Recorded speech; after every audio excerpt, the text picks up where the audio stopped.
রাশিয়ার তেল আমদানিতে নিষেধাজ্ঞা না দিলে ভারত উচ্চ হারে শুল্ক দিতে থাকবে বলে হুঁশিয়ারি দিয়েছেন মার্কিন প্রেসিডেন্ট ডোনাল্ড ট্রাম্প। রোববার এয়ারফোর্স ওয়ানে সাংবাদিকদের প্রশ্নের জবাবে এই হুঁশিয়ারি দেন তিনি।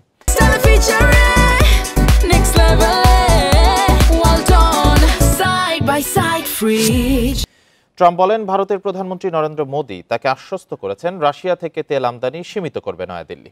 তবে তারা যদি সেটা না করে তাহলে যুক্তরাষ্ট্রকে উচ্চ হারে শুল্ক প্রদান অব্যাহত থাকবে।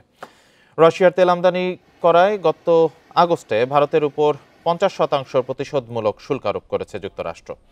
ট্রাম্পের অভিযোগ, রাশিয়া থেকে তেল কেনার মাধ্যমে ইউক্রেন যুদ্ধকে উস্কে দিচ্ছে ভারত।